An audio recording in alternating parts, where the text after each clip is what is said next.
मुलांच्या टिफिनसाठी अगदी मस्त झटपट असा 10 ते 15 मिनिटात होणारा गव्हाच्या पिठाचा म्हणजे जे चपातीचं पीठ असतं त्यापासून होणारा डोसा, मस्त बटाट्याची भाजी आणि खोबऱ्याची चटणी अगदी झटपट दाखवलेली आहे। तर नमस्कार, मी अनिता, अनिता केदार्स रेसिपीज मराठीमध्ये तुमचं मनापासून स्वागत आहे।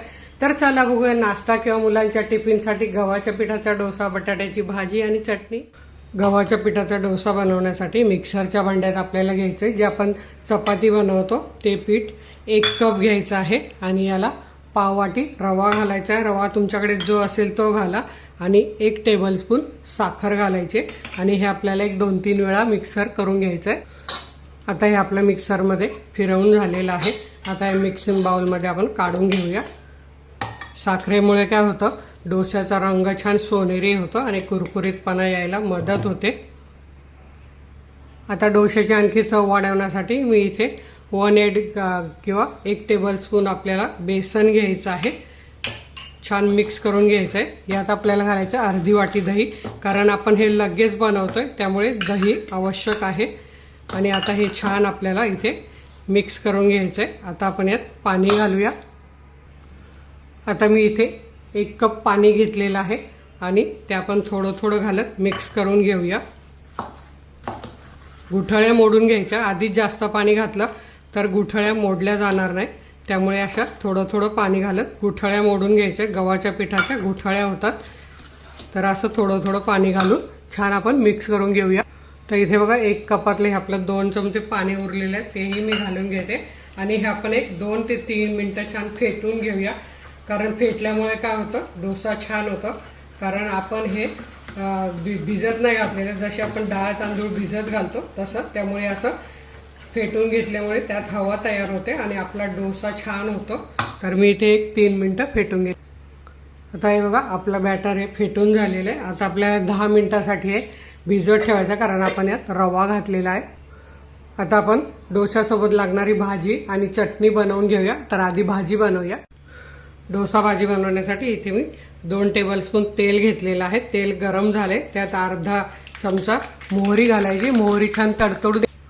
मोहरी तडतडली की गॅस बारीक करायचा आहे आणि त्यात घालायचं आपल्याला अर्धा चमचा जिरं।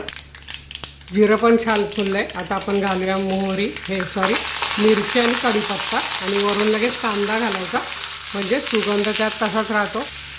आता आपण यात भाजीला लागणारं मीठ घालून घेऊया आणि छान परतून घेऊया कांदा 1-2 ते 3 मिनटं।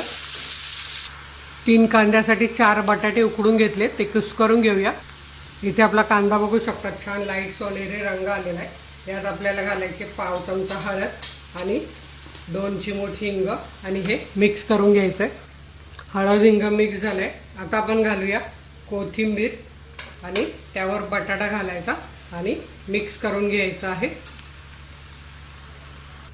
तर इथे तुम्ही बघू शकता आपली डोश्याची भाजी छानपैकी तयार झालेली आहे। पुन्हा थोडीशी कोथिंबीर घालूया आणि आता आपण ही बाजूला ठेवून देऊया। डोसा इडली चटणी बनवण्यासाठी वाटीभर कोथिंबीर आपण घालून घेतली आहे। इथे घातले आपण ओलं खोबरं 1 वाटी, 2 चमचे भाजलेलं डाळ घातलेलं आहे, 2 चमचे दही घातलेलं आहे, 2 हिरव्या मिरच्या, अर्धा इंच आलं घालून घ्यायचं आहे, कढीपत्त्याची पानं आणि चवीप्रमाणे मीठ घालून आपल्याला हे थोडंसं पाणी घालून बारीक करून घ्यायचं आहे। इथे बघा आपली छान अशी डोसा चटणी तयार झाली आहे। इथे आपलं डोश्याचं बॅटर भिजवून जवळजवळ 10 ते 12 मिनटं झालेले, हे बघा छान झालेलं आहे। आता इथे आपल्याला घालायचं आहे मीठ चवीप्रमाणे, तर साधारण अर्धा चमचा मीठ घालायचं आहे। छान मिक्स करून घ्यायचं आहे। आणि आता मी काय करणार आहे, सगळे डोसे मला एकदाच नाही करायचे, त्यामुळे मी काय करते तुम्हाला दाखवते। आता इथे मी यातलं काय करणार आहे, अर्धं पीठ काढून ठेवते, कारण बाकीचे डोसे मी नंतर मुलगा आल्यावर बनवणार आहे। तर अर्धं पीठ काढून ठेवते। अर्ध्या याच्यात काय करणार आहे, 2 चिमूट सोडा घालायचा आहे। जर तुम्हाला लगेच बनवायचे असतील तर तुम्ही 4 चिमूट किंवा पाव चमचा सोडा घाला खायचा। मी इथे 2 चिमूट सोडा घालते आणि आता आपण हा मिक्स करून घेऊया आणि डोसे बनवायला सुरुवात करूया। हा छान मिक्स करून घ्यायचा आहे। आता इथे मी तवा तापत ठेवलेला आहे, त्यावर घालते तेल, 3-4 थेंब तेल घालते आणि सगळीकडे लावून घेते। आणि तेल लावल्यावर काय करते, मी गॅस बंद करून घेते म्हणजे तवा थोडासा टेम्परेचर थंड करायचं. पाणी टाकण्यापेक्षा गॅस बंद करून 1 मिनिटभर थांबून घ्यायचं किंवा अर्धा मिनिट. आता आपण अर्धा मिनिट थांबून घेतलेलं आहे. आता यावर आपण हे बॅटर घालून घेऊया आणि छान अशा डोशाला गोल गोल फिरवत डोसा पातळ असा करून घेऊया. अगदी हलक्या हाताने करायचं म्हणजे चमच्याला पीठ चिकटत नाही. पहिला डोसा थोडा चिकटतो असा चमच्याला, पण दुसऱ्या तुम्ही करायला घ्याल तेव्हा अगदी छान होतो.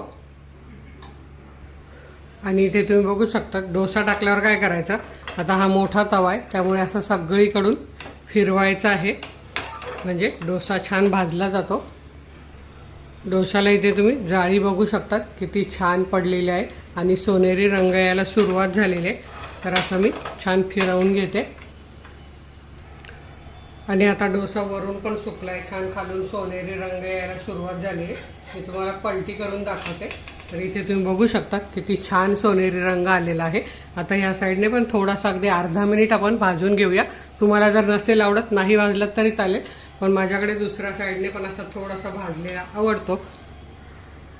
तर इथे आम्ही बघा खालच्या साईडने पण अगदी थोडासा भाजून घेतलेला आहे आणि छानपैकी आपला डोसा आहे बघा मस्त वरून असा कुरकुरीत झालेला आहे. आता हा मी काढून घेते आणि अजून बनवून तुम्हाला दाखवते.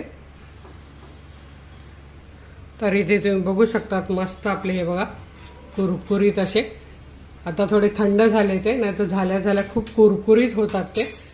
5-1 मिनटं झालेत मला बनवून, कारण मुलं मध्ये आलेत आणि मस्त बटाट्याची भाजी आणि सोबत चटणी. तुम्ही मुलांना हे टिफिनलाही देऊ शकतात. नक्की बनवून बघा. व्हिडिओला लाईक करा, आपल्या मित्रमैत्रिणींना शेअर करा. तर वेळात वेळ काढून व्हिडिओ बघितल्याबद्दल तुमच्या मनापासून धन्यवाद. अशाच माझ्या छान छान रेसिपी बघा, बनवा, खा आणि हेल्दी राहा. धन्यवाद.